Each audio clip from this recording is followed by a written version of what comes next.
पति ने ही बच्चा समझ 13 साल के देवर से कराया हलाला। फिर देवर ने जो मेरे साथ किया वो जानकर आपके भी होश उड़ जाएंगे। दोस्तों, आज की कहानी मुस्लिम समाज से जुड़ी हुई है। ये कहानी सलमा नाम की एक खूबसूरत लड़की की है। आइए सुनते हैं सलमा की आप बीती। ये कोई कहानी नहीं है बल्कि एक सच्ची घटना है। रात को शोहर से झगड़ा हुआ और शोहर ने गुस्से में तलाक दे दिया। सुबह माफ़ी मांगी लेकिन मुझे मौलवी साहब के पास ले जाया गया। मौलवी साहब ने कहा हलाला करवाना ज़रूरी है। घर में छोटा देवर था, उससे मेरा निकाह करवा दिया गया। मैं कमरे में बैठी देवर का इंतज़ार कर रही थी कि बच्चा है, लेकिन जैसे ही देवर कमरे में आया उसने आते ही मेरे साथ, मेरा नाम सलमा है और मैं बहुत ज़्यादा खूबसूरत थी, और जब मेरे माँ बाप ने मेरे लिए रिश्ता तलाश करना शुरू किया तो उन्होंने यह बिल्कुल नहीं देखा कि मेरे लिए कोई खूबसूरत लड़का तलाश करे, बल्कि उन्होंने यह देखा कि अमीर लोग हो, और मेरे लिए एक सलीम नाम के लड़के को पसंद कर लिया। वैसे तो उसे लड़का कहना भी नहीं चाहिए क्योंकि उसकी उम्र 32 साल थी और मेरी उम्र 20 साल। पर उनका घर काफ़ी बड़ा था और उनके घर में माँ और सिर्फ एक छोटा भाई था जिसकी उम्र मुझसे भी छोटी थी। ये लोग बहुत ही शरीफ और अच्छे थे। जब मेरे अब्बू ने उनके बारे में पता करवाया तो सबने यही कहा कि बहुत अच्छे लोग हैं, ना ही किसी से झगड़ा और ना ही किसी से लड़ाई, ना किसी से लेना और ना किसी से देना। अच्छे तरीके से मोहल्ले में रहते हैं। उनके बाप दादा भी यहीं रहते थे। मेरे अब्बू इसी बात पर खुश हो गए कि अच्छे लोग हैं। मेरा रिश्ता करवा दिया। मुझसे एक दफ़ा पूछा, लेकिन मैं क्या कर सकती थी क्योंकि मैं तो किसी और को भी पसंद नहीं करती थी।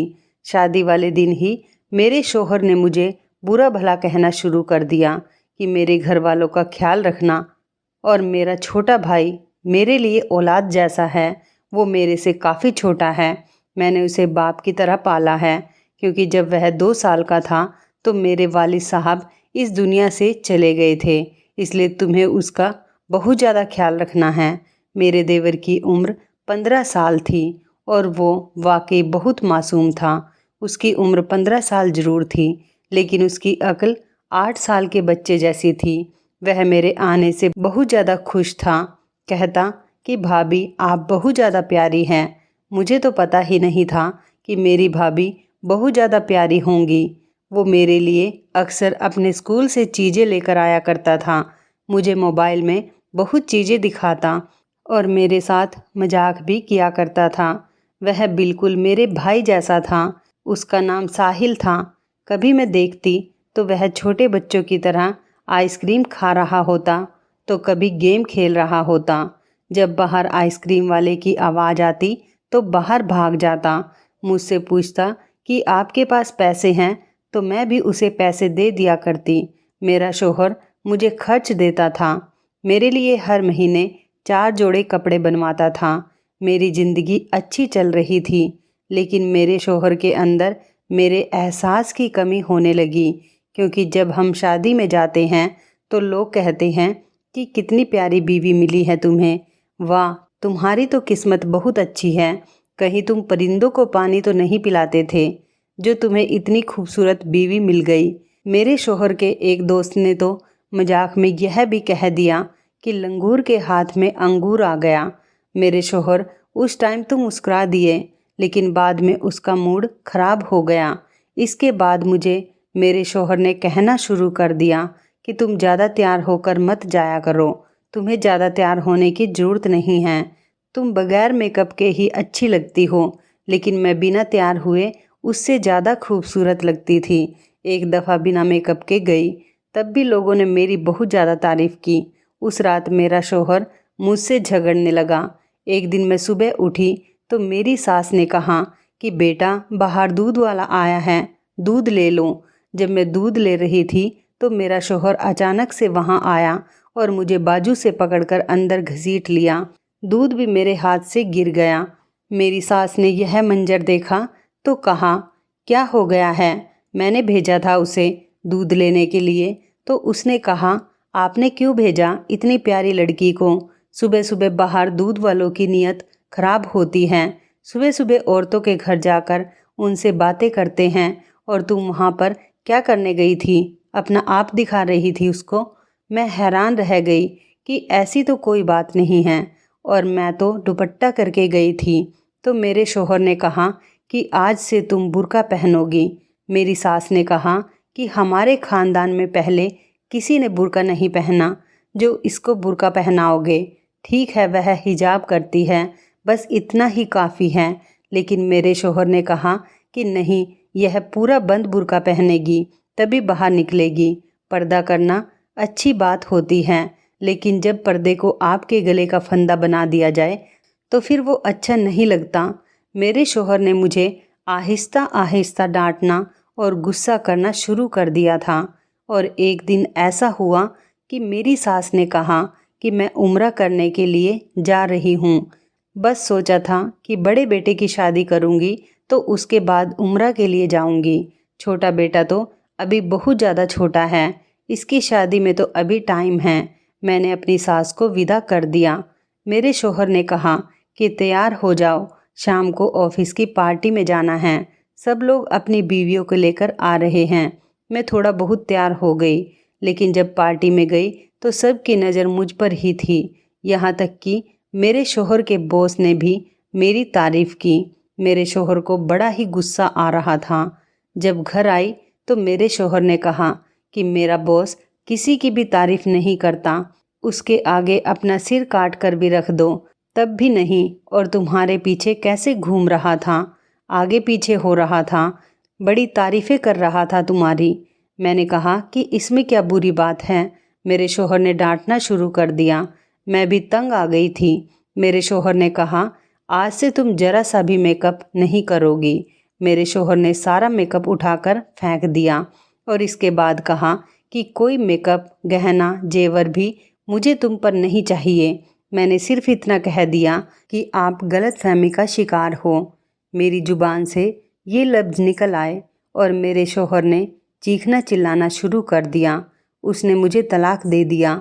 अपने शौहर के मुंह से 3 दफ़ा तलाक सुनकर मैं हैरान रह गई और ज़मीन पर बैठ गई और फिर मैं बेहोश हो गई। होश आया तो मेरा शौहर मेरे करीब बैठा था। मैंने कहा कि दूर रहिए, आप मुझे तलाक दे चुके हैं। मैं बुरी तरह रोने लगी तो मेरे शौहर ने कहा कि नहीं, ऐसे तलाक नहीं होता, हमारा तलाक नहीं हुआ है। लेकिन मैं मुतमईन नहीं थी।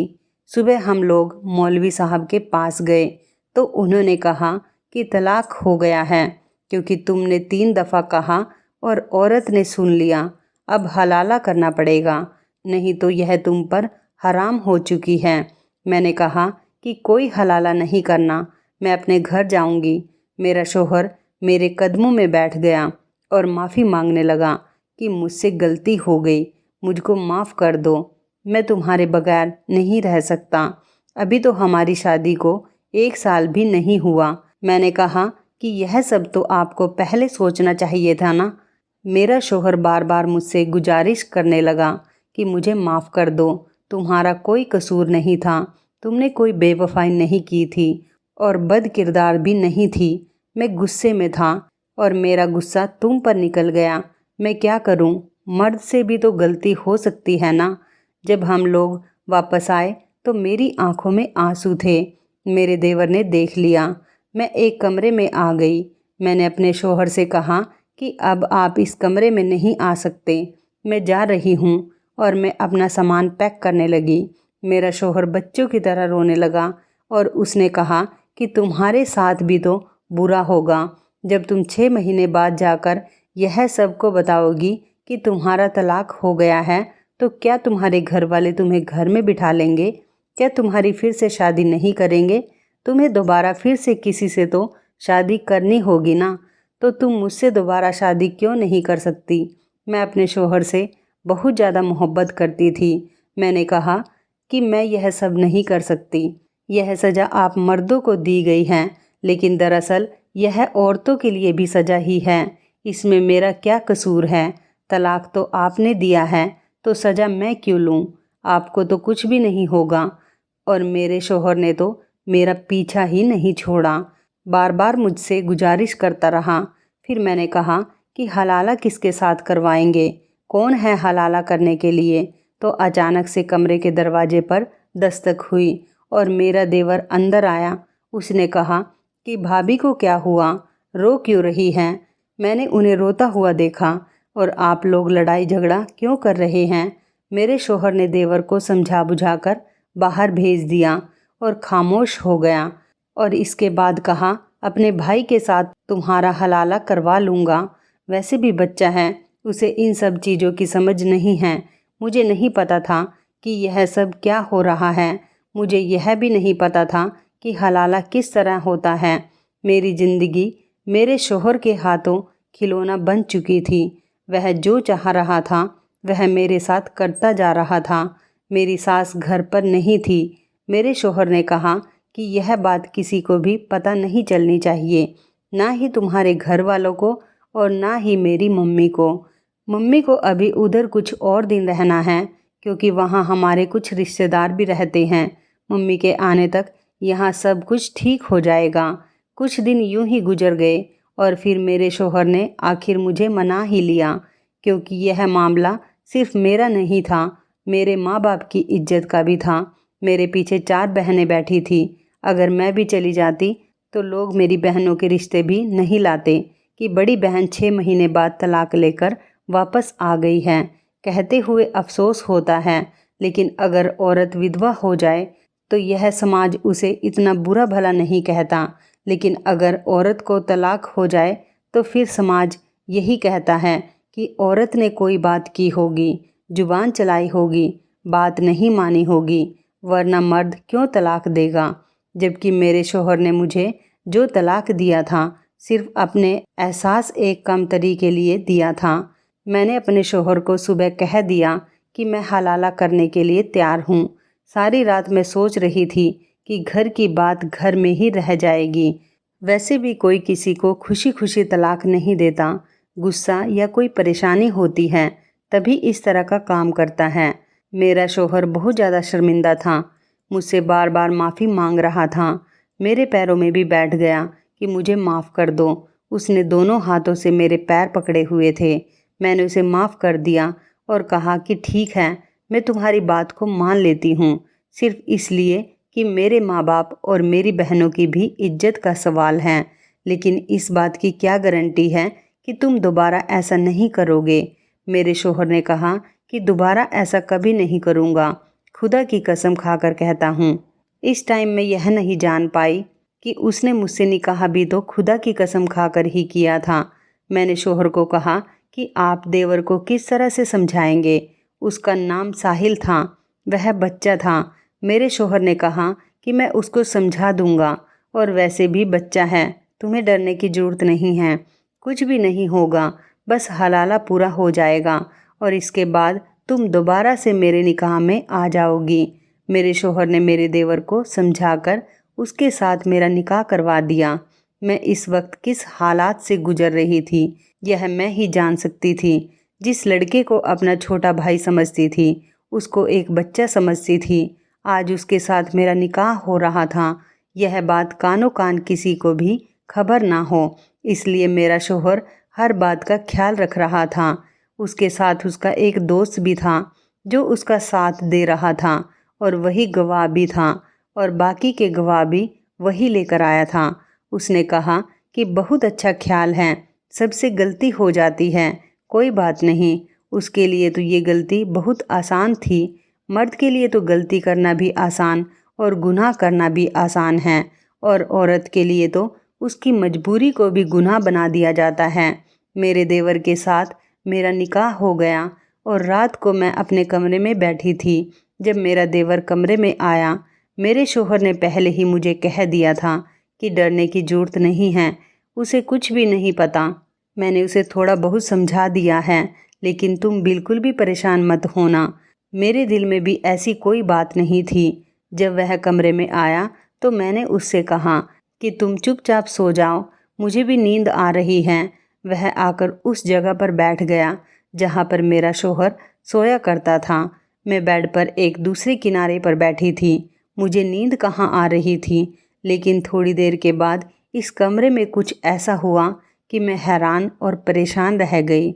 मेरे देवर ने मेरा हाथ पकड़ा तो मैंने कहा कि ये क्या बदतमीजी है। उसने कहा कि जब भाई तुम्हारा हाथ पकड़ते थे तो क्या हुआ, बदतमीजी करते थे। मैंने कहा कि वो मेरा शौहर है। उसने कहा कि वह तुम्हारा शौहर नहीं है, मैं तुम्हारा शौहर हूँ। अभी अभी मेरे साथ तुम्हारा निकाह हुआ है, 4 गवाह के साथ। मौलवी साहब ने हमारा निकाह पढ़ा है और तुमने खुद कबूल किया है। मैंने कहा कि ये निकाह नहीं, हलाला है। तो उसने कहा कि मेरे लिए तो यह निकाह है और मुझे छोटा बच्चा नहीं समझना।